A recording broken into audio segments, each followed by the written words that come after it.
Judges chapter 13. Again the Israelites did evil in the Lord's sight, so the Lord handed them over to the Philistines, who oppressed them for 40 years.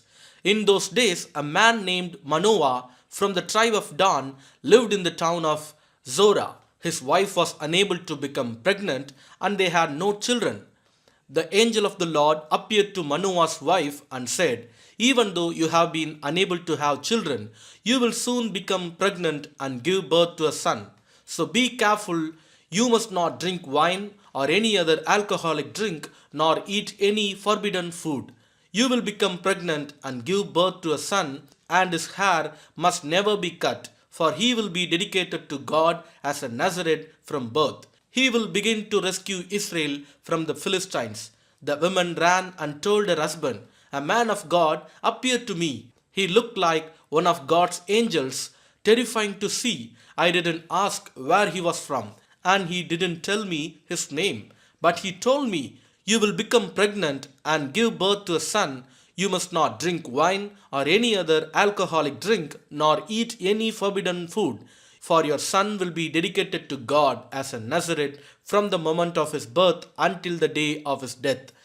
Then Manoah prayed to the Lord, saying, 'Lord, please let the man of God come back to us again and give us more instructions about this son who is to be born.'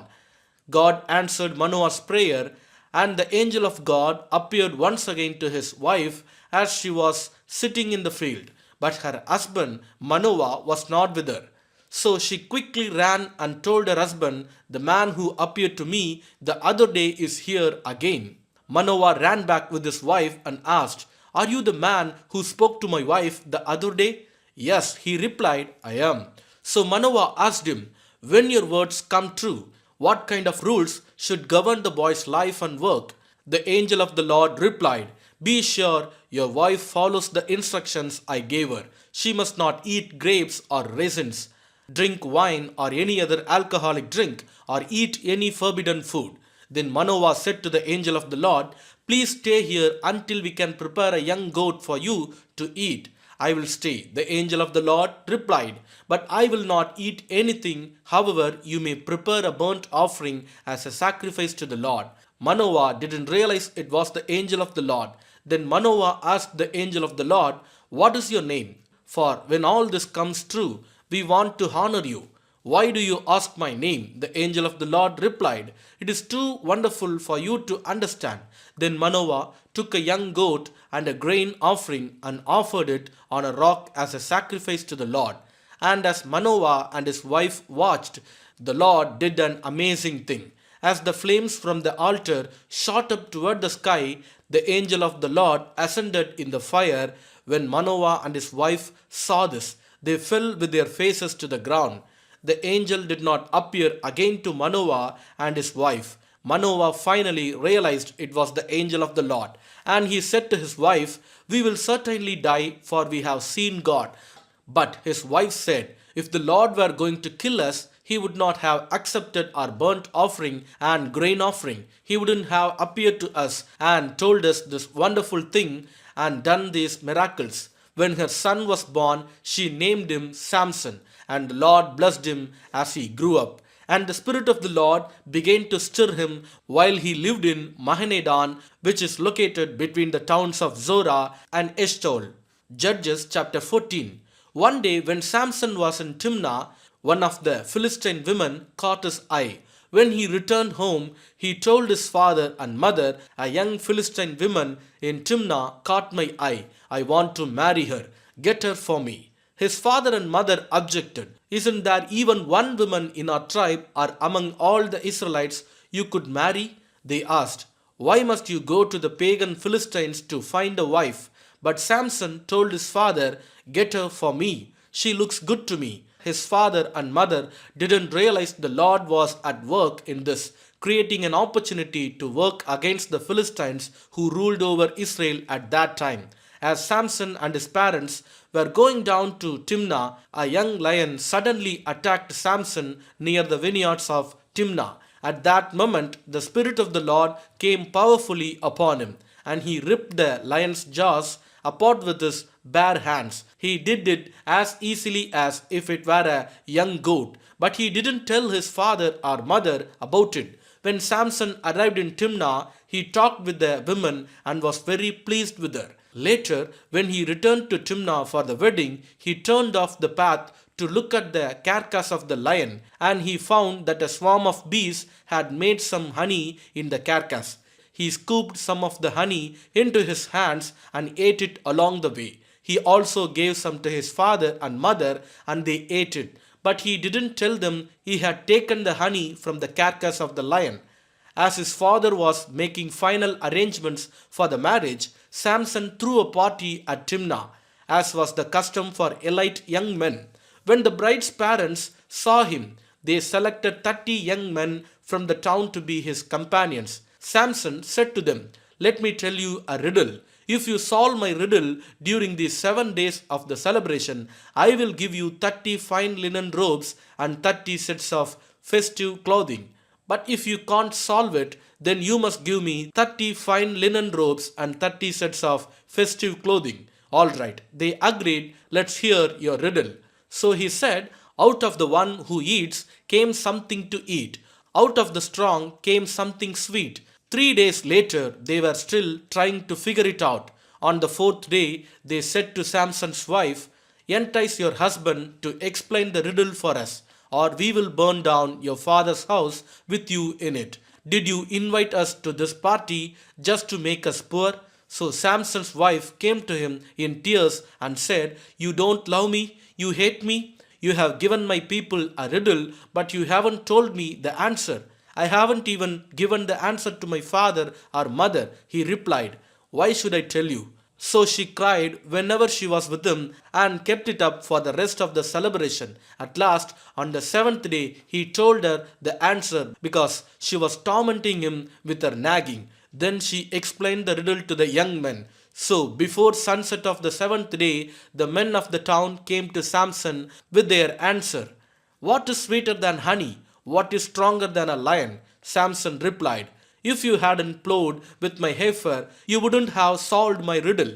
Then the Spirit of the Lord came powerfully upon him. He went down to the town of Ashkelon, killed 30 men, took their belongings, and gave their clothing to the men who had solved his riddle. But Samson was furious about what had happened, and he went back home to live with his father and mother. So his wife was given in marriage to the man who had been Samson's best man at the wedding.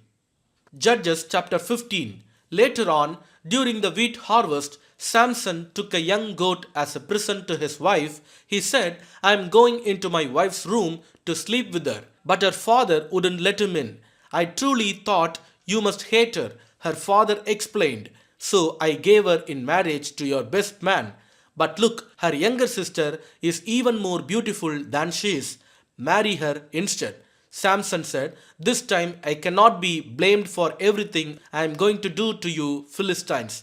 Then he went out and caught 300 foxes. He tied their tails together in pairs, and he fastened a torch to each pair of tails.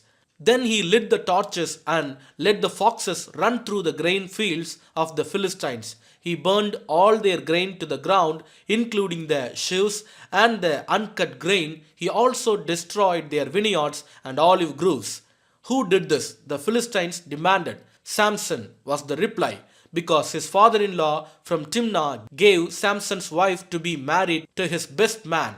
So the Philistines went and got the woman and her father and burned them to death. "Because you did this," Samson vowed, "I won't rest until I take my revenge on you." So he attacked the Philistines with great fury and killed many of them. Then he went to live in a cave in the rock of Etam. The Philistines retaliated by setting up camp in Judah and spreading out near the town of Lehi. The men of Judah asked the Philistines, "Why are you attacking us?" The Philistines replied, "We have come to capture Samson. We have come to pay him back for what he did to us." So 3,000 men of Judah went down to get Samson at the cave in the rock of Etam. They said to Samson, "Don't you realize the Philistines rule over us? What are you doing to us?" But Samson replied, "I only did to them what they did to me." But the men of Judah told him, We have come to tie you up and hand you over to the Philistines. All right, Samson replied, but promise that you won't kill me yourselves. We will only tie you up and hand you over to the Philistines. They replied, we won't kill you. So they tied him up with two new ropes and brought him up from the rock. As Samson arrived at Lehi, the Philistines come shouting in triumph, but the Spirit of the Lord came powerfully upon Samson, and he snapped the ropes on his arms as if they were burnt strands of flax, and they fell from his wrist. Then he found the jawbone of a recently killed donkey. He picked it up and killed 1,000 Philistines with it. Then Samson said, with the jawbone of a donkey, I will pile them in heaps. With the jawbone of a donkey, I have killed 1,000 men. When he finished his boasting, he threw away the jawbone, and the place was named Jawbone Hill. Samson was now very thirsty, and he cried out to the Lord, you have accomplished this great victory by the strength of your servant.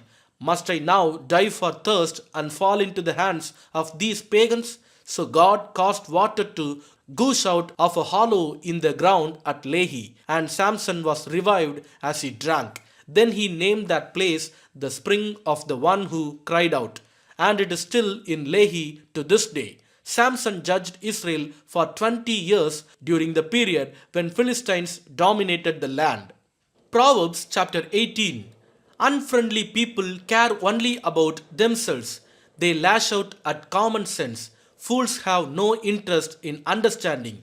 They only want to air their own opinions. Doing wrong leads to disgrace, and scandalous behavior brings contempt. Wise words are like deep waters. Wisdom flows from the wise like a bubbling brook. It is not right to acquit the guilty or deny justice to the innocent.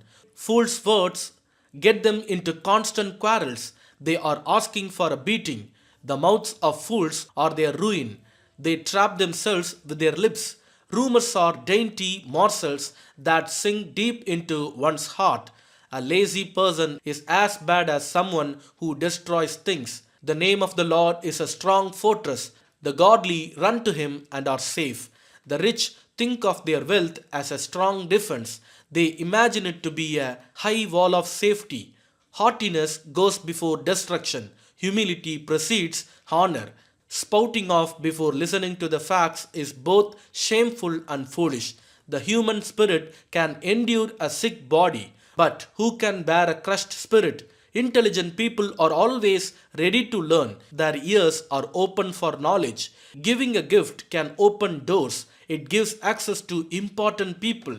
The first to speak in court sounds right until the cross examination begins. Flipping a coin can end arguments. It settles disputes between powerful opponents.